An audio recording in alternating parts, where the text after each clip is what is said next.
nggak boleh berkecil hati gitu kan. Ketika lo hasilnya negatif, pertahanin gitu kan, biar tetap terus stay di negatif.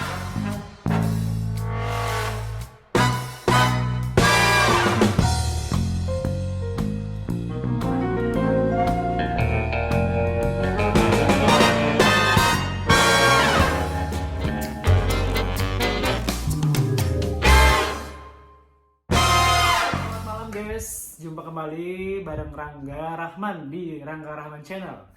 Dan sebelum kalian tonton videonya, jangan lupa subscribe dan like, share, dan komentar. Oke, nah gue kedatangan tamu, teman lama, sahabat lama juga. Bertahun-tahun lamanya kita nggak bertemu. Bertahun-tahun ya. Udah ada berapa ribu tahun? 1000 tahun. Oke, nah dia bareng Dimas, panggilannya Dimas. Oke. Asli lu dari mana, Mas? Aku aslinya dari Jawa. Jawa mana? Dari Jawa Timur. Jawa Timur, Banyuwangi kan? Iya. Aku masih ingat. Oke, guys. Nah, gue mau tanya tentang ke Dimas ini kan dia banyak posting-posting di Facebook itu tentang kesehatan, tentang nge-gym. Kayaknya dia nge-gymnya ekstrim banget, berat banget, sampai lu jungkir balik gitu kan. Nah itu motivasi nge-gymnya itu lu apa sih tujuan? Awalnya sih memang pengen nurunin berat badan ya. Karena memang berat dulu berapa dulu? Dulu pernah ya sampai 75.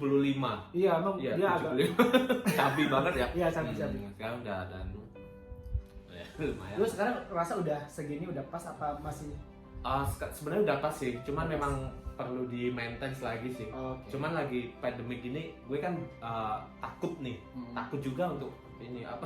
Mas terlalu berinteraksi dengan orang dan akhirnya berkumpul. Iya, gitu. social distance, physical distancing. Jadi memang beberapa bulan ini memang off gym dulu kan, paling lebih kayak ke cardio aja. Jadi kalau untuk motivasi, memang awalnya sih buat nurunin berat badan. Dulu pernah sempat 75 kan, tapi setelah itu dengan diet ketat gitu sama olahraga rutin jadinya sampai turun 10 kilo dalam waktu 2 bulan. 3 bulan. Berapa tahun? Emang kalau untuk nge-gymnya berapa tahun? Udah lumayan lama sih. Cuman memang tadinya sempat off nge-gym, kadang gitu.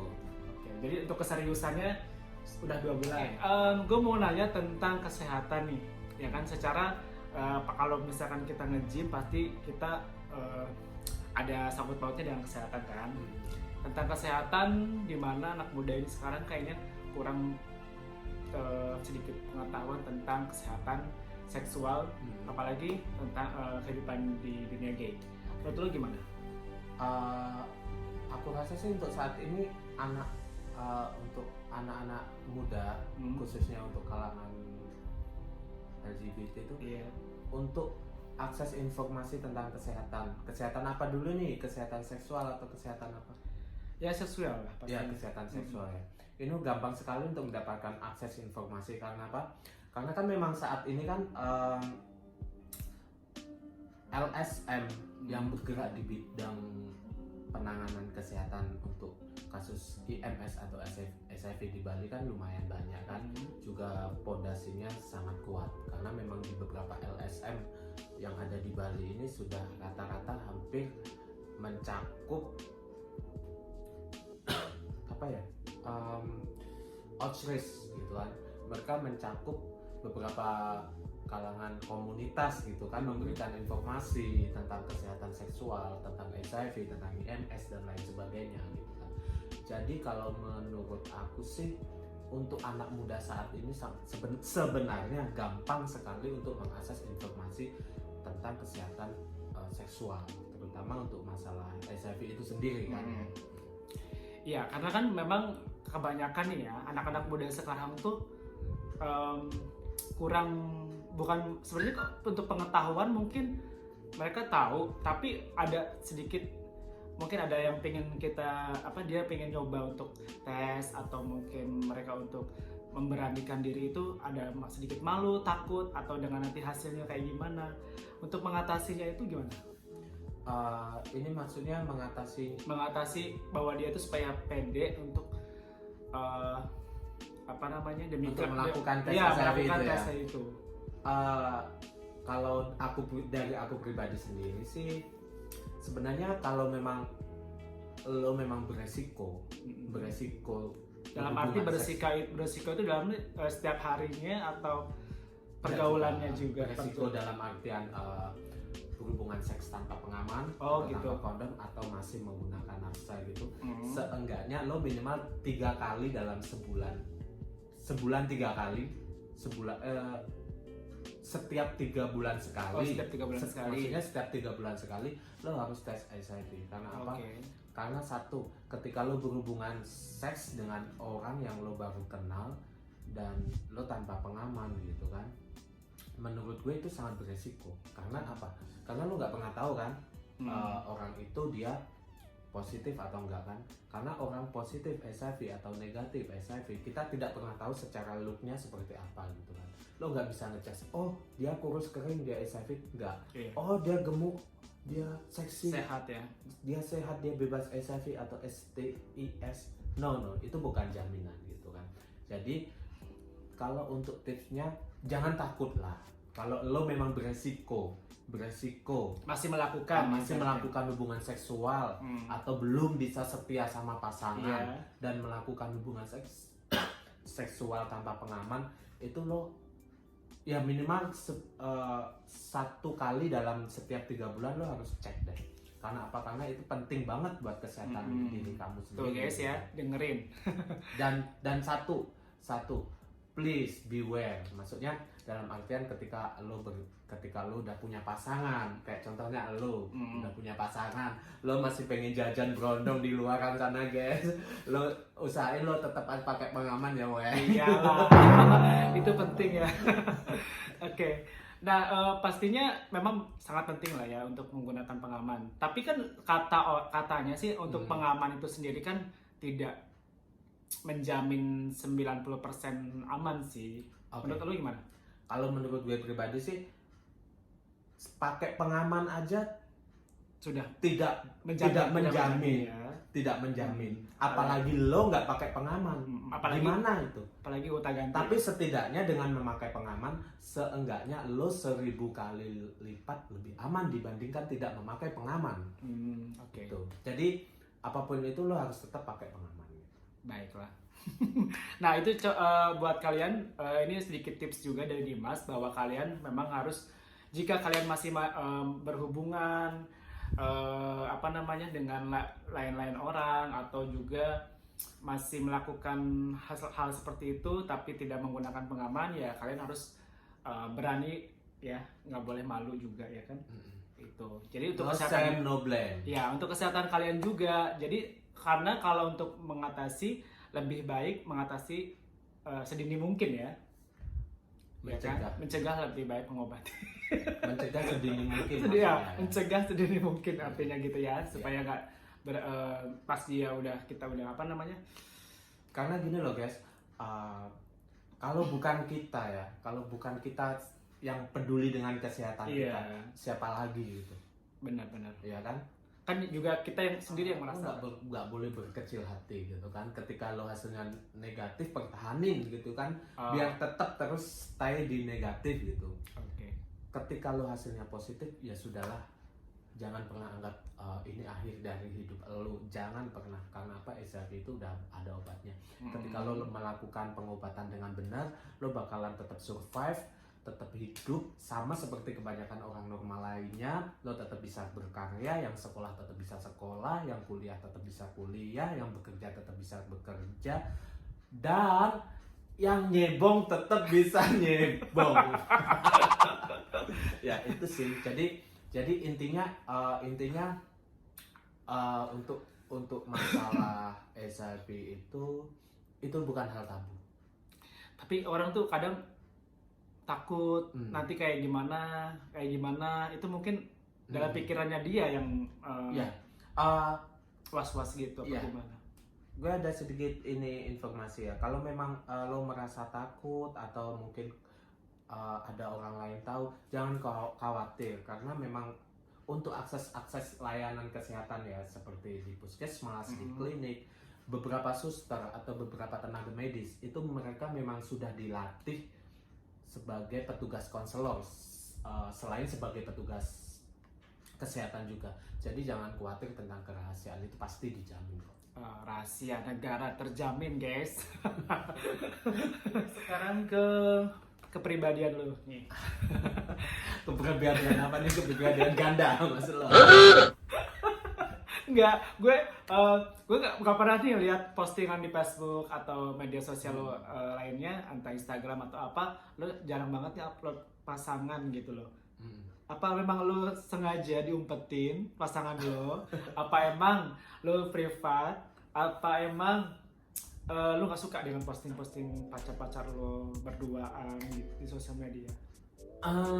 Ya sebenarnya kalau untuk terlalu vulgar itu gue bukan tipe kalau orang yang terlalu untuk mengubah pasangan di sosmed gitu. Aku lebih suka ketika aku misalkan di sosmed itu ketika aku jalan sama teman-teman, hangout apa segala macam, apalagi clubbing gitu sama temen gitu. Aku lebih suka gitu kan posting-posting sama temen gitu. Jadi kalau untuk masalah pacar itu memang aku nggak terlalu open gitu kan, karena memang ya sudahlah, itu hubungan antara aku dengan dia gitu. Keromantisannya itu kita yang jalani gitu. Hanya lu dan gue yang tahu dan Tuhan yang tahu. Tapi emang lu nggak suka berarti ya masing-masing di sosial media gitu tentang pasangan lu? Nggak terlalu suka sih. Nggak alay-alay kayak ABG gitu yang dikit-dikit makan berdua diposting gitu, nggak ya? Gue lebih suka sih kayak posting-postingan, kadang postingan yang bermanfaat gitu kan, tentang kayak informasi tentang kesehatan, tentang budaya, tentang info turis atau segala macam lah yang memang itu menimbulkan dampak positif gitu kan. Jadi bukan untuk hal bulian atau apa gitu. Apa emang takut dengan bulian netizen? Enggak sih, aku cuek aja sih. Kalau dibully netizen ya sudah, paling sembunyikan di dalam kolom atau enggak blok aja. Oh gitu ya. Lo kan jarang nih ya memposting orang spesial di sosmed. Emang dulu tuh orang yang membuat lo spesial spesial apa nih? Spesial pakai telur yang membuat orang lo apa ya ibaratnya ya jatuh cinta itu siapa? Tahun berapa dan di mana? Ya, ada satu orang yang memang dulu aku pertama kali menginjakkan kaki di Bali itu, aku pertama kali itu suka banget sama dia. Tapi nggak tahu sih karena dia di mana gitu. Waktu itu dia masih kuliah di kedokteran di salah satu universitas. Jadi udah kehilangan kontak ya berarti? Iya, sampai sekarang. Tapi itu sih cinta pertama aku. Tapi lu nggak nemu nih di sosial media sekarang? Enggak, dan nggak pengen nemu juga. Kenapa nggak mau nemu? Apa mungkin nanti bisa CLBK dan hal?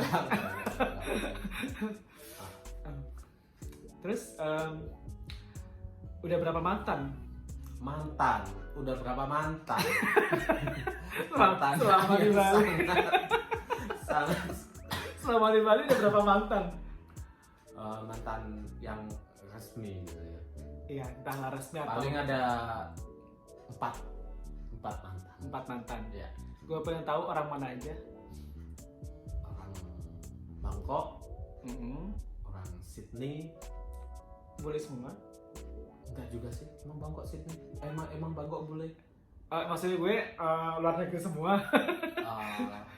Orang Bali sama orang Bali. Oh, Bali 2 kali. Oke. Okay. Terus yang paling mengesankan dan paling mungkin yang paling lo tersakiti itu yang mana? Yang paling mengesankan dan paling tersakiti paling mengesankan yang dari Sydney dan paling tersakiti dari Bali. Oh, jadinya vokal ya, yeah. Yang tersakiti. Yeah. Itu waktu sama yang terkesan sama orang Sydney itu kesan gimana sih? Kesannya awal kali pertama waktu pertama kali bareng di Bali, gue kan memang dari kecil nih, lo boleh percaya nggak percaya sih, gue tuh waktu kecil itu punya cita-cita suatu saat aku tuh pengen punya pacar bule. Satu syaratnya dia kalau nggak dari kota Sydney atau enggak di kota London. Enggak, gue geli dengernya. Lu cita-cita dari kecil? Iya, waktu kelas 6 SD gara-gara aku suka nonton film India gitu kan. Film India itu kan backgroundnya itu kan di belakang itu kan ada yang apa itu, yang tempat buat nari gitu kan. Filmnya Soldier, gue suka banget tuh sama film itu, sampai sekarang gue ngefans banget sama aktrisnya. Nah, sampai aku tuh sampai berpikir, ya Tuhan, semoga aku nanti suatu saat itu mendapatkan pacar yang dari situ, dari negara situ, dari gue bisa jalan ke situ. Ternyata dikabulin loh. Aneh gak sih menurut kamu? Berarti Tuhan mendengarkan. Itu waktu kelas 6 SD. Itu padahal waktu 6 SD ya kayaknya masih belum ada rasa cinta-cintaan deh. Belum, tapi punya keinginan. Karena lu sering nonton ya? Iya, karena sering nonton juga. Jadi terbawa gitu impian. Bener. Astaga. Oke, dan berarti mengesankan apa sih dia itu? Maksudnya dia baik kah? Apa? Baik pasti. Tampang pastilah. Tampang bukan kata-kata lagi, memang udah di atas rata-rata gitu kan. Ya itu aja sih, baik sama punya kalau menurut pandanganku dan itu tipikal gue banget gitu kan. Ya gue tuh suka orang yang dengan sorot mata. Emang tipe-tipe lu kayak gimana? Kayak gimana ya? Nah, mungkin teman-teman di sini mau pengen tahu nih, tipe-tipe lu apaan sih? Sebenarnya nggak harus sempurna secara fisik sih. Gue ngelihat seseorang seksi itu ketika dia mempunyai sorot mata yang tajam, dan tulang rahang yang proporsional. Berarti seks itu bukan berarti tubuh yang kekar gede gitu nggak ya? Itu penunjang sih. Gue soalnya kalau ngelihat orang dengan tubuh terlalu gede gitu, serem ya. Seremnya kan ini kayak mau diadu gitu. apa lu ngebayangin? Ngebayangin ini mau diadu gitu, kayak mau main gulat gitu. Bayangin tuh seperti itu gitu. Makanya gue lebih suka yang memang tone-nya itu ya nggak usah gede-gede banget gitu kan. Yang penting berotot, berisi, nggak gemuk juga. Berarti kayak tipikal ya cowok-cowok elemen lah ya. Ya seperti itu sih. Cuman gue kalau sama apalagi di ini ya, gue kalau gue sebenarnya orangnya maluan gitu kan. Tapi kalau ngerayu sama orang, gue sebenarnya tipikal perayu gitu kan. Tapi kalau sama ngerayu sama orang lokal, gue malu gitu. Gue kalau ngerayu ke sama orang luar baru gue pede tingkat dewa. Oke, gitu. Kok bisa? Kenapa? Nggak tahu aja. Gitu. Iya. Nah, terus kan yang gue pengen tahu nih, yang orang Bali itu yang tadi kan yang udah mengesankan, yang terus yang itu mengecewakan, itu gimana? Ketika saat gue lagi cinta-cintanya gitu kan, ketika gue lagi jatuh hati gitu kan, ya ibarat karir lagi tinggi-tinggi di puncak-puncak tiba-tiba karir ya. putus, kecewa banget sih. Ya udahlah, mungkin udah bukan jodoh gitu kan. Oh gitu. Oke deh, itu tentang cinta. Guys, thank you banget, dan kayaknya sekarang seru banget ngobrol bareng Dimas dan sedikit banyak pengetahuan juga. Jangan lupa di subscribe dan like ya. Oh iya, lu punya Instagram? Gue sih Instagram nggak terlalu aktif ya. Lebih Facebook aja. Facebook aja. Ya. Oke, mungkin nama Facebook lu apa? @spasidimas. Oke, buat yang pengen berkenalan. Jadi lo kamu sih juga gitu. Jangan lupa ya di sini ya @dimas di ya Facebooknya. Oke guys, thank you banget, dan yang belum atau yang belum subscribe, like, jangan lupa share juga, komentar ya di sini di bawahnya. Oke, gue Rangga dan Dimas. Oke, selamat malam. Sampai jumpa.